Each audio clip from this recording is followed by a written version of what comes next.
Welcome to No One Told Us, the podcast that tells the truth about parenting and talks about all the things that you wish you knew before having kids. I'm your host, Rachael, Shepard-Ohta, and today I am so honored to be speaking with Dr. Gordon Neufeld.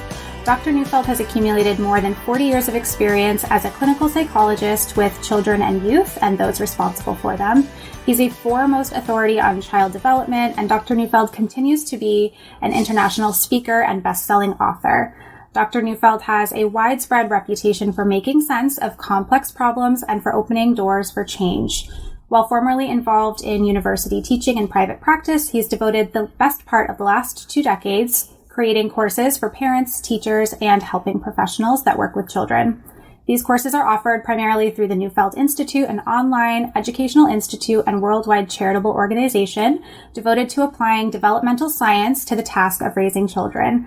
Dr. Neufeld's life's work has been to help adults provide the conditions for children to flourish, and he's also a father of 5 and a grandfather to 7, and one of my personal heroes. I just absolutely adore you and your work and everything that you stand for. And I'm so excited to talk with you today. So thank you so much for being here.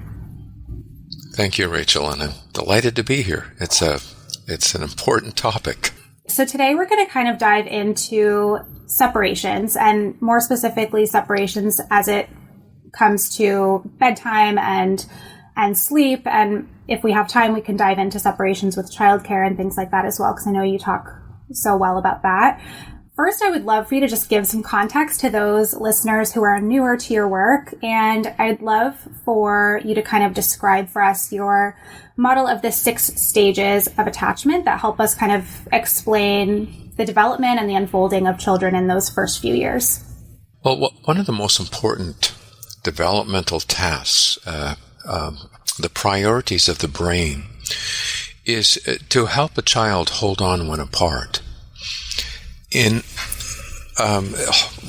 We know about babies in the sense that they attach through the senses, and so they must be in sight, if not in sight, in smell, if not in smell, in sound, or in touch. And so you need to work those to provide a sense of continuity, of connection. But what most people are not aware of is that there's a developmental solution to bedtime that is in the works. And so it's a matter of allowing nature to do its job, the brain to be able to develop different ways of holding on when apart. By the 2nd year of life, or by the 2nd birthday, I should say, and before, you will see a huge drive for sameness. And the reason for this is that it is to be like is an alternative to being with. And so when you feel like, you're able to hold on, even when you can't be with. But that's just the beginning. By the 3rd birthday, you should see a very strong drive to be part of, to belong, and to be on the same side as whomever you're most attached to. So these are different ways of being close, and as a child develops, becomes aware of their differentness, this helps bridge that differentness. And then it continues on. By the 4th birthday, a child, the brain should interpret closeness as mattering to, because it occurs that mom and dad hold close that which they hold dear. And so this is when the child takes a turn to the sweet, wanting to be dear and wanting to matter. If there's no discontinuity, if there's no disruption that alarms the child, it starts going deeper yet. By the 5th birthday, the limbic system, the emotional brain opens, all it stops, and the child will be giving his heart to whomever he is attached to. And then he's full of I love yous, full of I'm going to marry you and stay with you forever and ever and ever. And if that goes okay and the heart isn't broken, then the child by 6 years of age wants to share all that is within their heart. and wants to have no secrets that would divide. This actually is a foundation for a new kind of intimacy in marriage and in friendships. And so we have all the unfolding of this. But what is the brain trying to do? Trying to develop the capacity to hold on when apart. Mm-hmm. So the more you can provide continuity, the challenge in the first year of life is when the baby is not in sight, can you make it so they're in sound? If not in sound, can you make it so that they're in smell? So you work the senses. If they're not in touch, and so you work the senses. By the second year of life, you've got more to work with, but the whole idea is continuity, whether it is directly or through bridging, through being able to look forward to the next contact. But that is the main thing. If you introduce separation before the child can hold on when apart, what happens is the brain goes into a defensive mode, and ironically, sleep is one of those defenses. And this is the huge paradox that people don't understand. It is not that you can't, by forcing a child, by pushing their face into separation, get them to sleep, but it's at great cost. They get stuck in more primitive ways of attaching. They lose their ability to feel futility when it is encountered, and it is at a huge cost. And so that's why it's so important is no. Allow the brain to do its work. Allow nature to do its work. It will get there. Everybody's in a hurry these days. I know. Everybody's in such a hurry, and it's so adult-centric. They want children to go to sleep so they can preserve their sanity. Well, you're going to have to find another way to preserve your sanity, not at the cost of the child's health and well-being, and in terms of their development. And so it's just gone upside down. It's like a Alice in Wonderland charade, where it's not. It's not at all in keeping with how children develop and the time they need to do so, and working the senses for all you're worth, being able to get that favorite stuffy toy, get it on your skin, your smells, prepare it for use to help the baby go to sleep. There are natural ways of doing this, and that's my concern. You just touched on so many things that I want to dive deeper into. So I think one of the things that stands out to me is that, you mentioned a lot of science there. You mentioned a lot of what we know about the developing brain and the infant brain. There is science to support this nurture of young children. So why do you think it's taking so long for society to catch up? Why do you think things like sleep training are still so mainstream when we actually know that there are other, maybe better, healthier ways? Well, the science, unfortunately, is fragmented.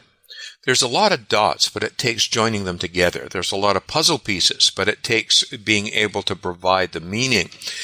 And unfortunately, so again, we're living in an adult-centric world, where we don't have multi-generations. Instead of looking to the traditions of our ancestors, our grandparents, to the lullaby, to various ways of being able to work with this, we Google. We go to Google. We go to the internet for answers. We're so peer-oriented, and we think that whatever is a norm.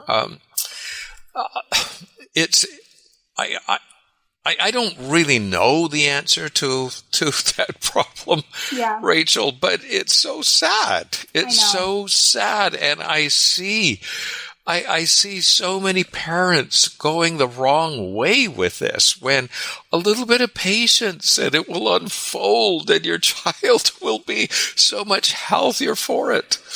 Yeah, it's really tough. And I know you're in Canada, I'm in the US, and our parental leave policies here are just absolutely horrific. They're dreadful. They're absolutely dreadful. Yeah, so I think a lot of parents feel this pressure, and they feel like they're on this time crunch where they have to get their baby as independent as possible. This nuclear family. Yeah. is at the root of it. Like people often say, well, come on, get real. You can't put such a load on parents. Well, I'm not putting the load on parents. This is society. We fragmented. We've come undone. Yeah. And we're not living in multi-generational situations. We don't employ grandparents properly to get back into this. With our 7th grandchild, we're committed to 2 to 3 days of care a week. And because that's what we're meant to do. Yeah, this is what we're meant. And they're Odessa is our 18-month-old grandchild. Her parents are thick into the work mode, and they need to be. This is when their professional careers are at their potential. But that's when grandparents need to come to the fore. And in all indigenous cultures, all grandparents played the primary role. So the problem is how we're trying to do this. We're trying to do this in a way that's never been done before, and really is not all that doable. Yeah, that's something I say to parents all the time. Is it's feeling this hard because it's not supposed to be this way. Like, it's not all supposed to be on you. This is not how it was designed to go. It's not something that you're doing wrong that's making this feel so unmanageable that your baby is still waking up at night. You're not supposed to be doing it this way. We're so backwards in our society. No, you're not supposed to. It's a new world. It's a daunting world. The majority of children are being raised in functional single family dwellings. Neil Postman, he predicted that the greatest impact on our society today is the loss of the extended family and the loss of the child's village of attachment. And even people get that wrong, is when they think, well, it takes a village to raise a child. They're not understanding that a child's village is built from bottom up. It's who the child is attached to becomes empowered to take care of that child. It's not who loves the child or who's commissioned with their care. So this whole idea of role-based care in our society is totally ludicrous. You don't go to university, to get credentialed to take care of, or if you do, that's irrelevant to the child. To the child, the only one empowered is the ones that they are attached to. So it's a bottom-up arrangement, and we're not taking care of those attachments. Hence my book, Hold On to Your Kids. It's not about holding them back. It's about preserving the connection that allows us to take care of them. And that is our first priority now, because culture used to do it in the past. There were traditions and cultures and all kinds of things to make sure this happened. We're left on our own now. We've got to preserve those connections that allow us our care to get through. And if our care doesn't get through, there is no end to the host of troubles our children have if our care doesn't get through. Yeah, that's so true. And I do love that book, and I share quotes from it very often, because I do find that with parents, especially parents that are growing up now, that are, peers to myself in their maybe 30s, we do have this backwards idea that we need to prepare our children for the world, and that means we need to get them not too attached to us, independent. Practice separation. Separation. People are sending kids to daycare just to prepare them, even if they don't really want to or need to, which, daycare, if people need to use daycare, that's absolutely fine. But that's not what there's I'm saying, understanding that we are not the animating factor here. We're not the main thing. We're no more than doulas or midwives to what nature has been doing for eons. We can't grow anybody up. We can't even grow ourselves up. All we can do is provide the conditions so nature can have its wonderful way with our children. We're just midwives, and we don't understand that the realization of human potential is a spontaneous thing, just like in a plant. life, it is spontaneous. We don't have to teach them to grow up. We don't have to teach any of it. It will unfold. Our job is to provide the conditions that are conducive for nature to do its job. Yes. Okay, we're going to take a quick break, and when we come back, I would love for you to talk more about that. We'll be right back.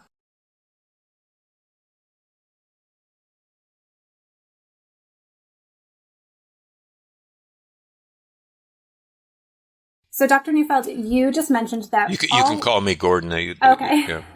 Thanks. So, Gordon, you just mentioned that all we really need to do as parents is provide the necessary conditions for our children to grow up and, to be all the things we wish for them to be: happy, healthy, have great relationships. What are those conditions, and how can we make sure that we're doing what we need to do in those early years? Well, everything goes back to attachments. Everything goes back to our quest for togetherness. Our survival lies in it. The baby doesn't have instincts to survive. The baby has more than 30 reflexes to attach. Why? Because if the baby attaches, then the baby has a greater chance for survival. So everything is in attachment. And the thing about humans is we have different ways of becoming separate and different ways of separating. So the brain's, as I said, the primary challenge is to develop ways of holding on. So the first condition is some satisfaction, satiation of the togetherness needs of the child, of the relational needs, the invitation to exist in our presence, the sense of sameness with, of belonging to, the sense of somebody being at my side, of being significant to, of being loved, of being cherished. These are the basic relational needs. They should never be used against a child, because when they are used against a child to get them to do our bidding, then it makes the child in charge of those things. And as soon as the child is in charge, the brain works feverishly at proximity, at togetherness. And this is today's children working feverishly at togetherness. It becomes depersonalized, and then they have to place in games and get addicted to all of these things about being the best, the most attractive, and so on. No, this should be the right of any child, is to have this invitation to exist in another person's presence, that nothing would come between. This should be our first commitment with this, just like with a plant. If the roots are being able to get what they're seeking, growth is the next agenda. We can't make a plant grow, but we can certainly nurture its roots. So the challenge always is to retreat to what we can do as parents to provide for their relational needs, for their togetherness needs. The second invitation we give them is the invitation to become their own person. And if we give this invitation, we've got it. We've got it. Because we're able to provide them with rest. And the brain always yearns for rest because it needs rest to get on with, its work. So we provide them with rest from the work of attachment, and the brain goes on, okay, now, the potential can unfold. And we give room for that and hold them in that context. And it's actually deceptively simple, not easy, but deceptively simple when we realize that we're not the main player. Nature is. It's been doing this for eons. Right. Nature is the main player. I know. We tend to overcomplicate things. I think especially in my generation, sometimes parents will ask me questions that just seem like they should be simple. Like, oh, my 3-year-old really wants me to lay with them at night while they fall asleep. What should I do? And I say, well, lay with them. Yes. It's really, and this is the thing I find, that we have evolved into a people that seeks for the answer rather than our true destiny, which is to be the answer to our children. Like, I am Odessa's answer. Right. And my wife, her Nana, is her answer. Her parents are her answer. Well, step forth, accept your calling, and be that answer. Be that answer to her, that invitation to exist in your presence. All these little things about what to do, how to feed, whether you do this, whether you don't, they pale in significance to the bottom line. The bottom line is provide for their togetherness needs, and nature will get on with the rest. And it will cover a multitude of sins if you manage to get the main things right. Yeah. And the main things right are being able to preserve that connection. And that's the challenge of bedtime. Why? Because bedtime is facing separation. For a baby, it's like a little death. There's no sense of self yet to be able to provide continuity for the morning. They're not able to hold on to their parents when out of sight. That it's so. What do? We make it easy. We get our smells on them. We build the return, so it's within their ability to hold on. I'll be back to check you. You simply provide this. Why? Because they're going to be changing right before our eyes. This isn't a skill.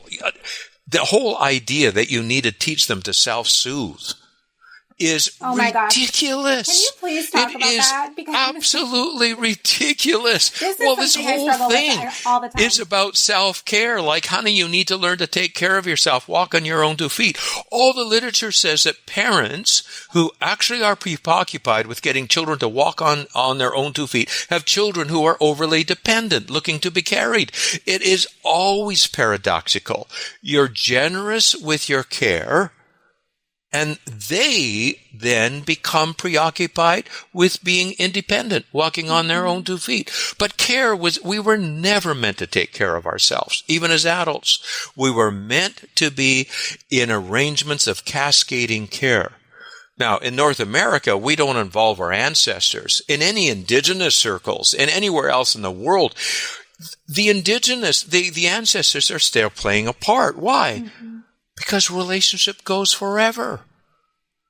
Your mother is your mother, dead or alive, for better or for worse. Your grandparent is your grandparent, dead or alive. That means that your experience of their love for you, whether they are there or not, transcends death. That's incredible. We don't allow our ancestors to take care of us because we don't take care of them. Yeah. And so it goes all the way around. The bottom line, children need to depend upon those who are responsible for their care. They need to depend upon it. We have thrown dependence out of the bus. They need to depend. It doesn't work any other way. And we need to be embedded in cascading care, no matter how old we are or how young we are. These are the only arrangements that make sense, as an attachment is a delivery system for care. I love that. So for, today's modern parents, maybe they are not able to be with their babies all day because they're working or whatever it is. So, bedtime is also a separation. So now baby is separated all day, but then they're also about to be separated for bedtime and overnight. So what are some things that parents can do to help? I know you talk a lot about bridging the separation. Well, can you talk more about that? It's not so much that. Not so much that. We're very creative. If we know what the problem is. The problem here is to preserve the connection. That's the problem. Now, before the internet, we've had lovers for tens of thousands of years who, when they were apart, figured out how to stay close. Nobody asked, well, how should I do this? There were pictures and lockets. There were magic ways of think of me. There were thousands of ways, and everybody's personality came through in the way they did it. It wasn't done by the book. If it was, you didn't take it personally. You needed to take it personally. My love has me on his radar, on her radar. But my love, has given me a locket of her hair with the smells. Like, this is a problem that can be solved. The problem is, if you write a book about it, people follow the directions and don't get what it's about. And following directions here, it's just that you can't dance by reading a book. You can't learn to dance that way. And you don't do the dance of parenting. The attachment dance is the oldest dance in the universe. It's the way the atom, it's the way the electron dances with the proton. The moon dances with the earth. It's the oldest dance in the universe. It's there. We just need to enter into it.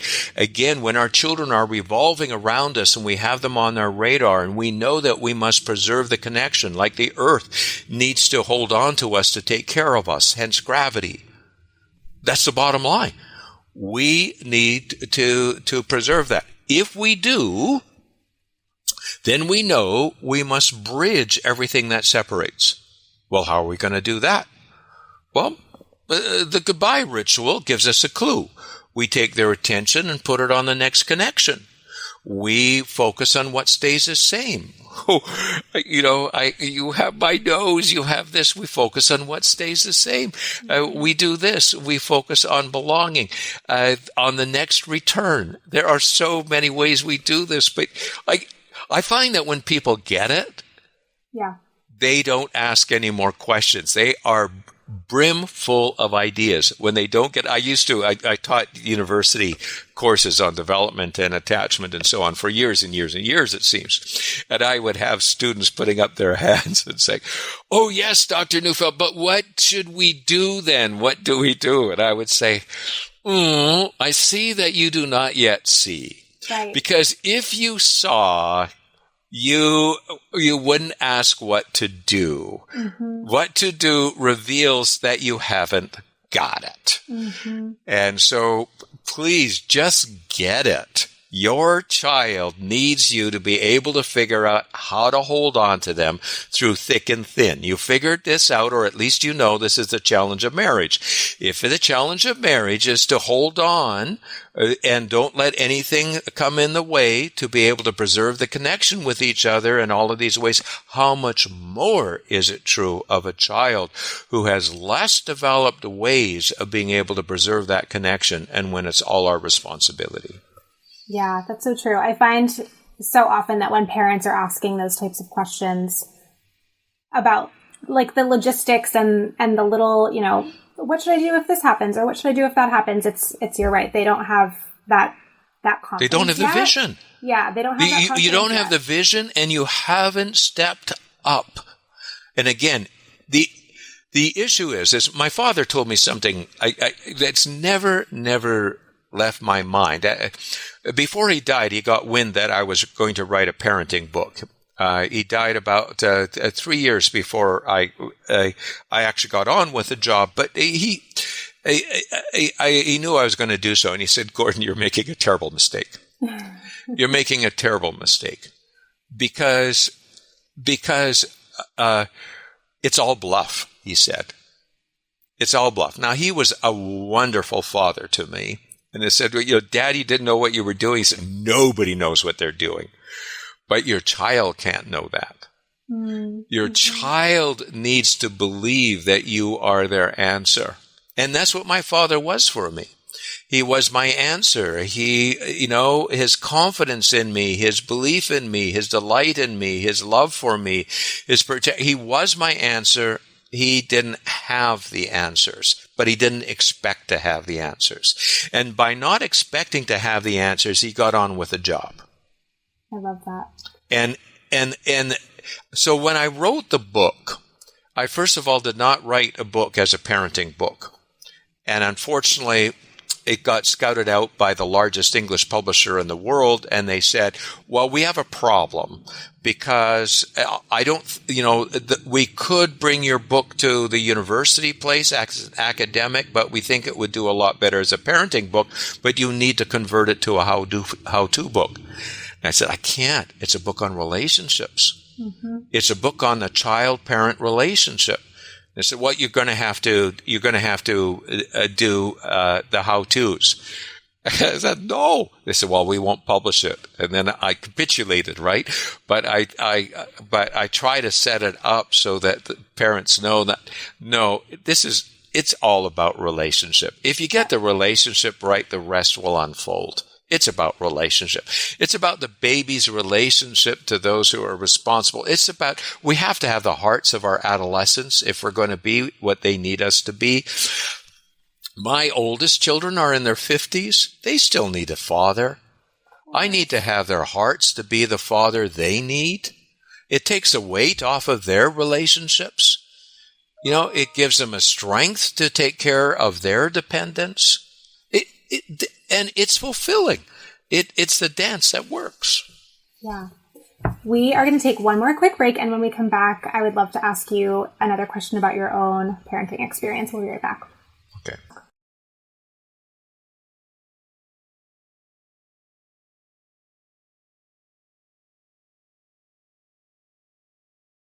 Okay, we're back with Gordon Neufeld, and this has been such an incredible conversation. I could listen to you speak on this all day long. What I would love to hear, though, is something that you wish you had known before you became a parent.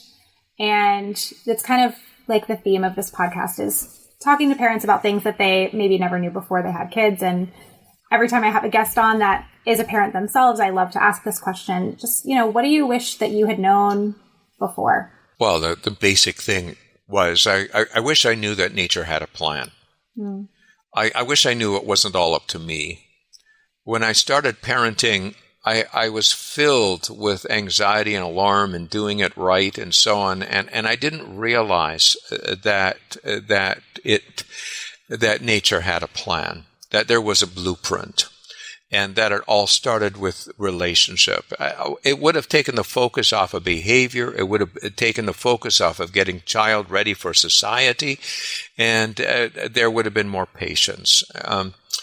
The second thing that I wish is that I would have had the confidence of my father to bluff it, that I didn't need to know a lot of things, but I needed to confidently step up to the plate and to know that what I brought there was enough. In the studies, when a 15 or 16-year-old new mother, marginalized mother, actually steps up to the plate, becomes the answer to their newborn infant, the positive results in that baby are far more than all the courses about teaching that young mother how to care for the baby. Mm-hmm. Again, we've been doing this for thousands upon thousands of years. We've done it without books. We've done it without the internet. We've been doing it. Now, our lesser evolved cousins, the primates, are showing us up. They're actually doing a better job than we are. It's true. Yeah, I know. I see those cute videos sometimes on Instagram or something of the mother chimp holding her baby chimp while they sleep or something. And I'm like, see? It's not going to be that complicated. We could just do it like that too. And everybody would be a lot more relaxed. And do you think, one question I forgot to ask you earlier when we were talking more about sleep was, do you think that there is a certain point at which supporting your child to sleep or co-sleeping is no longer appropriate? Or does it really just matter on the child and your relationship with them? Well, no longer appropriate. I think that depends. There's a lot of complicating factors. If there's a divorce in the offing, if you don't get the child out of bed, well, that's a complicating factor and a real factor. If you're separated and you've got to do this, there's so many things in today's world that needs to be taken into consideration. It's not co-sleeping that is the issue. It's providing a sense of connection. It's not a particular method. It's not a procedure. It's not wearing your child that is the issue. It's how do you do this under the circumstances that you're in the society that you're in? How do you do this? And so as soon as you go to a method, you've lost the point. The point is the baby, the infant, whether they are a preemie in the hospital, is there a way of providing continuous connection? Is there alternatives to provide more of this? It's simply the question.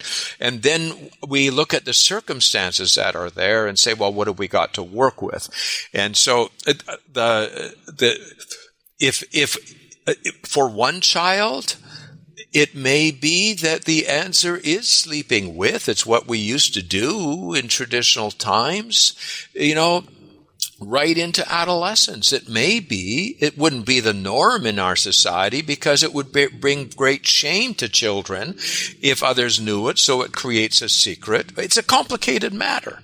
Yeah. So you can't answer it unless you have a particular situation in mind or in the situation. And then when you answer it, you have to be careful that it's not followed as a letter of the law, because it's not about that at all. It's about the spirit of the thing. Mm-hmm. And the spirit of the thing is, how do you provide? How do you do this? When young elephants are when the parents are killed or poached, and young elephants are rescued, the elephant keepers usually have to sleep directly with those young elephants for 2 years before the neuroses, the alarm begins to reduce, that they can sleep on their own.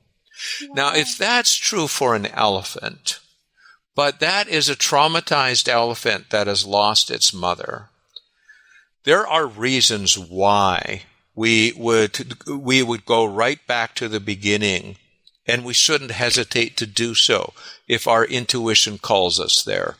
We need to listen to our hearts. We need to do the things that we believe our children need from us. Everybody's answer is a bit different than somebody else's answer, so don't compare yourself to anybody else. Just be the answer to your child. I love that you said that. Before we wrap up, was there anything that you went through with your own kids around bedtime or sleep that you remember, or that you... They're all different. I was going to say, you have several children, so I'm sure you had They were all different. Some loved their beds and cribs and were delighted and woke up with others would, in the morning say, is it morning time yet? And we would say, no, it's not. They would go back to sleep. And others could not close their eyes because it meant that they were out of touch with their world, and they fought sleep like crazy. And Odessa now, our grandchild, she does not buy into sleep one bit because it interferes with her playtime. Yeah. And so all she wants to do, so it's not that hard to get her to sleep, but if she should wake up, all she wants to do is play for 2 hours. They were all different. And the main thing was to be patient. Nature is at work developing its solutions. Mm-hmm. So the child will be different a month from now developmentally than they were now. Be patient. Yes. It isn't a skill to be learnt. It is a development to be realized. And so don't be concerned about it. That is one thing that I try to impart on parents, and it's really not the popular thing to say at all, because parents want very quick results and they want their sleep, and it's understandable. But yeah, part of it is really just acceptance and patience, like you said. Yes. Dr. Gordon Neufeld, thank you so much for joining us today. It was such a pleasure to speak with you. I love listening to you speak about this. What can listeners do to connect with you if they want to learn more about your, approaches and your book? It's a NeufeldInstitute.org. It's a nonprofit charitable organization that reaches into 8 languages with its courses, and the Hold On to Your Kids is actually in 35 languages. But there are more than 40 courses there. There is, I think, a free resource on getting bedtime right, which really looks at bedtime as the little death, so to speak, facing separation and why. And that would be a good starting place for individuals to look at that. But that's the best place. I myself have been retired many times over, and I'm somewhat inaccessible, but because I'm Odessa's now caregiver, right? As it should be. Well, we appreciate you making time for us today. And yes, I did take your Bedtimes workshop a couple years ago, and for any professionals listening, highly, highly recommend it. There's so much good stuff in there. So thanks again for joining us. My pleasure, Rachel. Have a great rest of your day as Grandpa. Thank you. Thank you.